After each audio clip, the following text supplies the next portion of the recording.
我爸快不行了。消失1个多月的弟弟听说后，闪现搬到了医院。他不顾我爸的意愿，强行让他立了遗嘱，弟弟成了遗产的唯一继承人。葬礼上，他挑衅的对我说，伺候他住院又怎样，财产不还是我，你别想抢走。我没有回答，只是对他笑了笑。他并不知道，我爸哪有什么钱啊，他只有一屁股债。老爸，你快点在这上面签字啊，难道你不想让我继承你的遗产吗？我站在一旁，冷冰冰的看着弟弟的举动。自从老爸住院以来，弟弟就以各种理由推脱，不肯来照顾他。现在又不知道从哪来的消息，知道老爸快不行了，拿着几张纸就赶过来了。老爸，你说什么？拿不动笔让我把着你的手写。弟弟的自问自答让我忍不住笑了出来。老头子头都要摇掉了，乔奈这几样，恨不得回光返照告诉他，我没有钱啊，我只有一屁股债。这声轻笑引来了弟弟的注意，他眉毛一竖，张大嘴质问道，你笑什么？我告诉你，我是他儿子，继承遗产也只能我继承，你给我滚出去。我用手在嘴巴边比了个拉拉锁的手势，闪身一退，走出了病房。不是我听话，而是我怕再不离开，我就要憋不住大笑了。知道老爸其实很穷，是在高3那年，那时的我刚拿到大学录取通知书，还没来得及高兴，就被老爸通知没有钱上大学。他说希望我能辍学赚钱，供弟弟读书。原话，男孩子和女孩子不一样，必须富养，以后上大城市才不会让人觉得没见过世面。想到这里，我哼了一声，瞒了大半辈子又怎样，最后不还是要大儿子给他害。和当初拒绝他的提议，边打工边上学生的想法一样，这一次我也没有阻止弟弟，钱花在谁身上了，谁去还。老爸的那点反抗力度根本抵挡不了弟弟的热情，最后那张遗嘱上还是写上了老爸的亲笔签名。弟弟向我炫耀时，老爸正在后面瞪着眼，我和他对视上，他立马用手比划着撕掉那张纸的手势，好羡慕你呀，我也想继承老爸的遗产。我淡淡的瞥了老爸一眼，用遗憾的语气说道。这句话点燃了2个人，一个头顶爆了火，生怕别人抢走他的钱，一个则是气急了，一口气没上来，倒在了病床上。弟弟不想在老爸身上花太多钱，但又不想失了面子，便包了一个能家小院作为葬礼举办的地点。我吃完席，正准备离开，就见弟弟朝我招了招手，知道他没被好屁，我直接当没看见，打包了几盘剩菜，准备喂给流浪狗，大概是不犯这个贱心里难受。弟弟带了一堆狐朋狗友把我包围了，胜哥，你姐生活好像很困难啊，哈哈，还打包剩菜。闻言弟弟勾起了嘴角，嘲讽道，可不咋的，为了这点遗产，他皮天照顾了老头1个月，最后我爸还不是把钱都给我了。话说到一半，他又上下打扰我一眼，要我说啊，你还是趁年轻找人家了，还能卖点高价，当然等老了就不值钱了。站他旁边的兄弟用手肘对了对他，不怀好意的说，到时候便宜我呗，我不嫌弃。这话说的就好像我不是人，而是一件可以用价钱衡量的物品。我们眼笑了一下，反手将桌子上的剩菜扣在了他们的头上，看着他们狼狈的模样，躲在胸口的那口气终于舒畅了。老弟，你最好趁着现在有钱多画，不然以后可就没有机会了。画了，我不给弟弟反应的时间，拎着打包好的菜离开了。真期待他在知道自己不但没得到钱，还负债累累的时候的表情。喂完小区楼下的流浪狗后，我驾车来到了度假村。正值周日，度假村里的人非常的多。我从人群中穿过，搭乘员工电梯上至的顶楼的办公室。大学的时候，我和闺蜜创业赚了点小钱，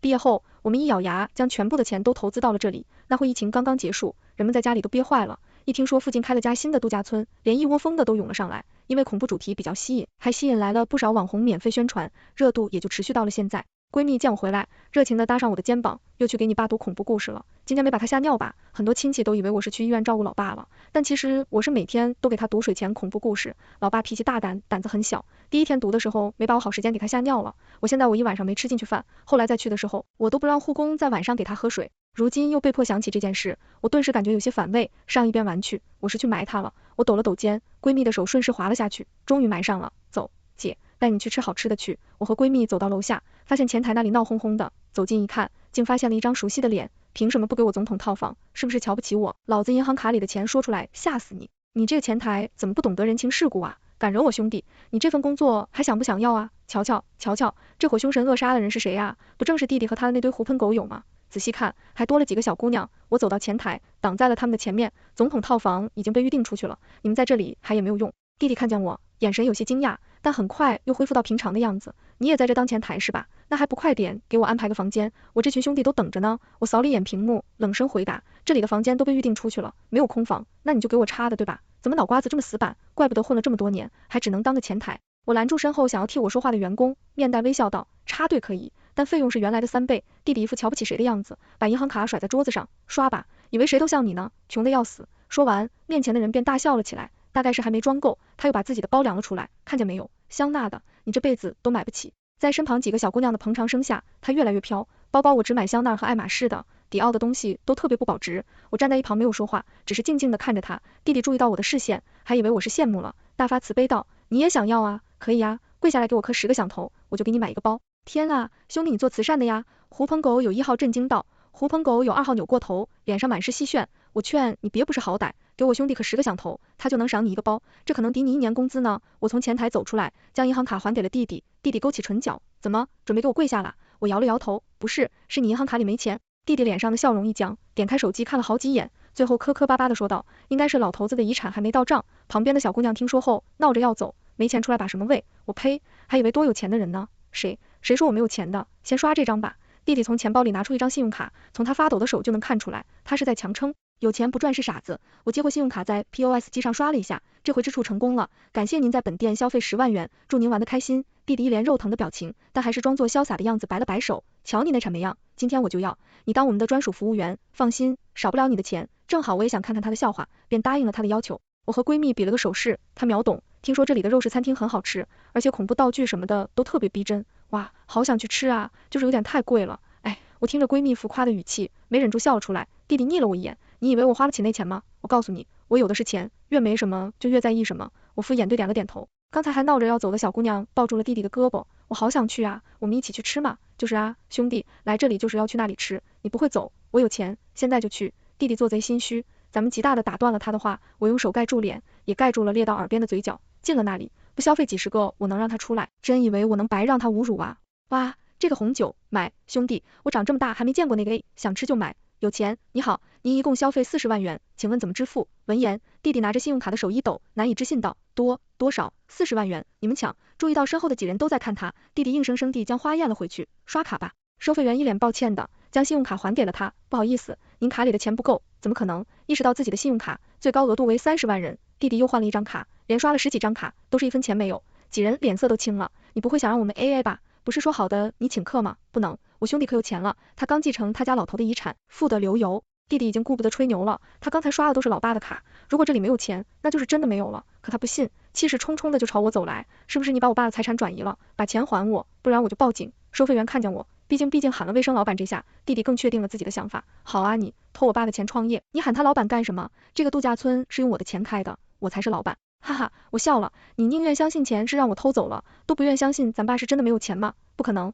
我爸还拿钱让我出国旅游，还给我买跑车，怎么可？来电铃声打断了他的话，我挑了下眉，示意他接电话。本来信誓旦旦的弟弟，在接了电话后彻底捏了，他嘴唇发颤，我怎么可能欠了别人2000多万？这有什么不可能的？你这些年出国留学的钱，吃喝玩乐的钱，买车的钱，我掰着手指数着弟弟这些年的花销，可他都是老爸花的钱，不可能。突然，弟弟像是想起来了什么似的，猛地抬头，我的话证实了他心中的猜测，他在我高3岁年就破产了。弟弟彻底慌了，他揪着我的白领，把我抵在墙上，你撒谎，如果他破产了，不可能让你继续上学，你是骗我的，你就是想独吞遗产。我面色平淡，用力将他的手指一根根掰开，我读书的钱都是我自己赚的，想好怎么付吃饭的钱了吗？之前那几个自称是弟弟兄弟几人，也不装什么兄友弟恭了，一拳打在了弟弟的脸上，亏我们几个把你当兄弟，居然敢骗我们，我呸！我就说他看着不像有钱人吧，还把妹不要点脸，他们几个你一言我一语，就好像之前占便宜的不是他们似的。骂着骂着，几人就往门口走去，生怕要和弟弟钱，我没搭理他们，垂头看向蹲在地上怀疑人生的弟弟，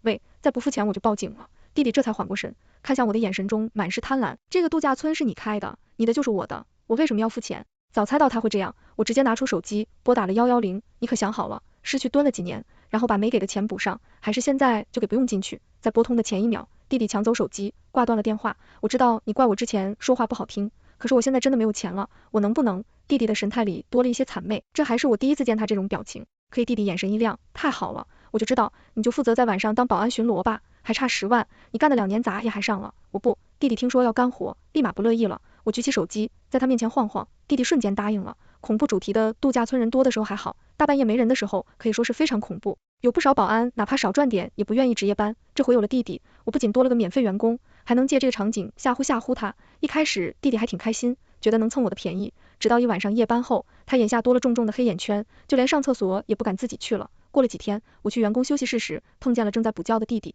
他似乎正在做梦，嘴里不停地拧拦着什么。我凑上前，听见他说，爸，你当初为什么不拦着我？为什么？还没拦着呢。我仔细回想了一下，当时老爸那出都看得上是神医下凡，死而复生了。弟弟还在不停质问着，我模仿老爸的声线，在他耳边说道，你活该啊！弟弟猛然惊醒，看见我，直接把手上的员工牌扔在桌子上，我不干了，你就是故意折磨我。还有，你是我姐，你理应承担老爸的债务，你全都推给我，分明是想逃避法律责任，我要报警。这次我没再惯着他，本来晚上他就经常摸鱼，现在还到反天罡，说我逃避法律责任，我杀了他一巴掌，满足了他的要求，选择了报警。弟弟被拘留了10天，上警车的时候还不停地说中指挑衅我。我发了个白眼，心想到时候把弟弟的电话给那些催债的，敬酒不吃罚酒，那就别怪我心狠了。刚消停没几天，之前和弟弟一起来的几个小姑娘找到了我怀了你弟弟的孩子，你必须负责。我调没，从他手中接过了 B 超单，那小姑娘双臂还凶，理直气壮地说道，我怀的可是你们老李家的种，还不快给我找个好点的房间，我要吃龙虾。先不说这是不是弟弟的孩子，就算是我，又有什么义务替他照顾？我没理会他拿出手机给保安发去的消息，其余几人见我这样，以为我是同意了，说起了悄悄话，许言，你命可真好啊，这是他们家的家族企业吧？以后你儿子可就是这里的唯一继承人了，到时候可别忘了我们几个。许言嘴角翘起，望向门外的眼睛满是向往。放心吧，到时候少不了你们的。说完，他又扭头看向我，喂，你别忘了给我这几个姐妹也安排个好的房间，我要顶层能看到全部风景的那种。对了，那天在饭店喝的红酒挺好喝，你再给我们开几瓶。言，能不能让他清场？我们几个自己在这里玩，还安静，也不怕被人撞到你肚子。许言点了点头，你说的对，就按你说的那么办吧。短短的几分钟就把度假村这几天停业的事都安排好了。闺蜜气不打一处来，上去就要烤许言的头发，我赶忙拦住她，示意她保安已经到了，别动手。下一秒，保安就要架起几人的胳膊，把他们往外赶。许言难以置信地看着我，很快反应过来，你们是想逃避责任吗？这样我没有反应，他又冲着保安喊，别动我，我怀了你们老板的孩子，要是把我碰坏了，你们担不起这个责任。保安像他傻子一样看着他，这里的员工都知道，老板是2个女人，怀了老板的孩子，是脑子出问题了吗？但鲤鱼她是孕妇，还是放开了她？许言还以为保安是怕了，佯装潇洒的甩了甩头发，都离我远点，你们这样的人怎么配奉我？还有你，许言恶狠狠地盯着我，你居然敢耍我，李哥都告诉我们了，你背着他偷偷抢走了家族产业，还试图让他帮你还这么多年欠的债，你怎么这么恶毒啊？幸好现在是早上，人还没有这么多，不然闹了这么大的笑话，还真是有点丢脸。我和闺蜜对视了一眼，最后双双笑出声。弟弟为了自己的面子，还真是什么话都敢说。当初刚创业经济困难的时候，老爸就当没看见一样，就好像没有我这个女儿，有时甚至还会朝我要钱。现在他儿子也是同样的不要脸，怎么不算是随跟呢？听见我们的嘲笑声后，许言红了脸，气急败坏道，你猖狂不了多久了，李哥已经出来了，马上就到这里了。怀孕刚落，弟弟就从门口冲了进来，他就像没看见我一样，直直的向许言走去。你电话里是什么意思？谁怀孕了？你？许言摸了摸肚子，一脸害羞的说，已经3个月了。本以为弟弟会很开心，没想到他满眼厌恶，拉起许言的手就往门口走，跟我去医院。但干什么去？许言慌啊，他不停往后退，企图甩开弟弟。打掉，我在后面看着热闹，对弟弟的反应也不算太吃惊。他现在负债累累，自己都快活不起了，哪有那个精力再养一孩子？况且我的态度已经很明显了，想让我收留他，帮他还债，做梦去吧。送走这些闹事的后，我和闺蜜继续了那天被打断的聚餐。餐厅里有好几桌是家长带孩子爱吃饭的。我看了眼几桌温馨的画面，放下手里的筷子。闺蜜以为我被触碰到了伤心事，连忙安慰我，别为你家那2个智障伤心了，不值得，你还有我呢。不是，我喝口果汁，麻椒沾嗓子上面了，大概是从小就被区别对待，我现在对他们的所作所为没有一点感觉。我妈死得早，我爸又是个重男轻女的，在别人还在躲着父母玩手机的时候，我已经开始赚钱了，一路风雨无阻，除了家庭不圆满，我还挺满意自己的人生的。吃完饭后，我们又去商场买了点东西，才回到度假村。奇怪的是，今天来办理入住的人非常少，正疑惑着，闺蜜就拿起手机往我的脸上对，我靠，刚才那女的有病吧？她在网上说要养老板对她始乱终弃，逼着她把肚子里的孩子打掉，还威胁她要分手费。耀阳是度假村的名字，可老板是2个女的，可是全网皆知的事啊。我点进许言的直播，他正好在回复网友的评论，老板是女的，你们都被骗了，其实真正的老板是其中一个的爸爸，现在他爸死了，那个女的的弟弟才是老板。我在编故事，不信你们就去问问20号那天在现场的游客，他们都看见过，我没有说谎。不知哪句话戳中了许言的伤心事，他在直播间内如雨下，那演技令人佩服。我不要钱，我只想要一个公道，我的孩子还没出生就被他的父亲强行夺去了生命，我不知道为什么我要经历这些。舆论渐渐被许言带跑，直播间网友一个个都向着他说话，我支持你维权，像这样的渣男就应该让他去坐牢，抵制心愿。从前我就觉得那块怪圣人的，也不知道怎么火的，之前他们还在网上营销女强人的人设，结果最后还是靠男人啊，恶心，事项真的太难看了。闺蜜气的手都在发抖，恨不得去撕了许言。我连忙安慰她，阻止了她要发律师函的行动，现在发律师函只会被网友认为在堵嘴，是挽回不了声誉的。闺蜜疑惑地看着我，你的意思是监控可不是板蛇，许言会利用互联网造势，我们也会啊。我将所有证件找了出来，并将监控视频导入进了手机相册。在耀阳倒闭的词条冲上热搜榜第1后，我也开了直播。我并没有第一时间澄清，而是先和自己自助的女孩们闹了会家常。大概过了5分钟，在直播间清一色的问号弹幕下，我说起了自己把度假村取名耀养的原因。我出生在一个重男轻女的家庭，在我高3那年，父亲你家里负债太多，供不起2个孩子读书为由，想让我辍学，开始装可怜了，让真正的老板出来。我随意扫了一眼弹幕，继续说着自己的故事。那时的我就在想，凭什么要让我辍学？就因为我是女孩吗？我没有答应，选择边打工边上学。幸运的是，我在大学里遇见了这个世界上最好的朋友，我们一起在大学创业，最后在毕业时将所有的钱都投资在了这个度假村。我都懵了，到底哪个说的才对啊？老板真是俩女的。她就是他们老板推出来的挡箭牌，我不信女的有这么大的本事。步入社会之后，我看到了许多和我处境一样的女孩，她们有的被迫选择了家长眼中适合女孩的专业和工作，有的则是和我一样被迫辍学。总有人说女孩不如男孩，男人要在外面闯荡，而女人只是要在家里相夫教子。我拿出开度假村办理的证件，放在了镜头前。可是我想说，男人能做的，女人一样可以做到，女人也可以在个行的夜发光发亮。说回正题，我将弟弟和许妍在度假村闹事的监控发在了社交媒体账号上。我不懂为什么有的人脸可以这么大，占便宜不成就随意扭曲事实，一场直播就轻易把我和我闺蜜这些年的努力一笔抹掉，还将功劳安在了我的父亲和弟弟身上。许妍女士，律师函应该已经送到你家了，我们法庭上见。我去，总算澄清了，耀阳是我最喜欢的度假村了，幸好没他支持。放瑶一张嘴，辟谣跑断腿。看完监控视频了，那女的真的笑，挺着个肚子说要让你负责，你弟弟的错为什么要归咎到你头上啊？听他们家亲戚爆料，他爸住院的时候是他一直在病房里照顾，他的脸面都不露的。哈哈，隔壁直播间被封了，大快人心。我顺着网友给的链接看到了许妍的直播回放，视频里许妍一开始还哭唧唧地装可怜，听说我直播了，还一脸愤怒的要讨不说法。后来监控视频爆出，许妍的先头的言论坐不住脚，直接气急败坏，在直播间骂起了网友。别骂了，你的律师函快到了吧？注意查说哦。这条弹幕刚发，许妍家里的门铃就被按响了。不出所望，来人正是快递小哥。许妍回到直播间时，气得脸都绿了。在看见网友嘲笑他，让他一起帮弟弟还债后，他满脸嫌弃，谁要帮他还债呀？没用的东西。那副嘴脸和他刚开始那副爱弟弟爱到死去活来的神情完全不一样。他和弟弟的事，让他们自己解决去吧，谁会给他们当垫背的？这一遭，度假村的生意更好了。我和闺蜜也开始考虑扩建度假村。一天，我正准备看看新区域扩建的进度怎么样了，就看见工人丢弃的木板上面有一个黑色人影，原以为是工人在此处休息，结果离间的看是弟弟。我当机立断拨打了电话，没想到弟弟一个闪身就打掉了我的手机。2周没见，他憔悴了不少，连衣服都是从派出所出来那天穿的那套。别动，帮我把债还了，不然我就……他不知从哪里掏出来一把小刀，抵在了我的脖子上。我淡定自若，但脑子里一直想着解决方法。你不怕我报警吗？弟弟轻笑出声，这里还没有案件空白，我已经在这里住了1周了，没有一个人发现，就算我解决了你，又有谁会知道是我干的？我紧揪着眉毛，眯眼盯着他，刚才那通电话已经拨通了，你觉得保安赶到这里需要多长时间？闻言，弟弟垂头看向掉在地上的手机，发现屏幕上显示正在通话中后，他用刀将手机砍碎了。我趁机会转身就跑，却还是被弟弟抓住了。警察来了更好，这几天我在外面受苦受冻，还真有点想念里面的日子了呢。管吃管饭还不花钱，没有比那里更好的去处了。他拿刀抵在我的手腕处，语气阴冷，我先挑断你的手筋和脚筋，然后再挑几只虫子放在伤口处，你猜这么做会不会疼？我没有说话，弟弟料定我是害怕了，嘲讽道，你当初看我逼着老爸签字的时候，是不是觉得很好笑？你在我背上债袖手旁观的时候，有没有想过这一天？你把我在店里的监控视频发在网上，让我遭受网暴的时候，有没有想过这一天？我抿起唇掩盖自己上扬的嘴角，最先将他们的事情发在网上的不是许妍吗？我不信许妍的行为背后没有弟弟的推波助澜，现在翻车了，就把所有过错推到我的身上，还真是和他爹一模一样啊！我最终还是没能忍住笑，胸腔的震动让弟弟瞪大双眼，他大概是没想到我这种时候还能笑出声，难以置信的，你在笑什么？你是觉得我不会动手吗？我用手擦了擦眼角，你没看过小说吗？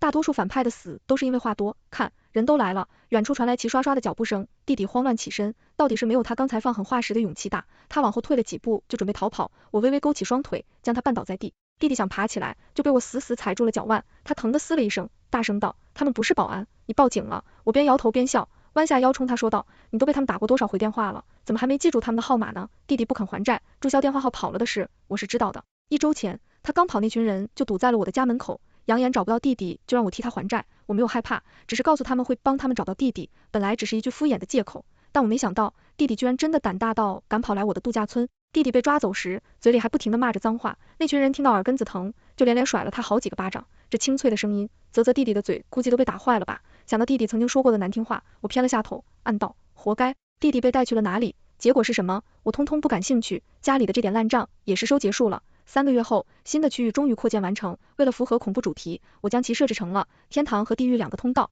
在闺蜜问我要将这里取什么名字时，我答到心生闺蜜盯着我，扑哧一下笑了出来，本来这不仅就够恐怖的了，你还取这名字，真不怕把人吓坏了？在摄影师给我发来反图后，我直接将其发布在了耀阳的媒体账号上，新区域的反响很好，10分钟不到，门票就被抢光了。我翻看着网友的评论，成就感涌上心头，这是耀阳的心声，同时也是我的心声全文完结。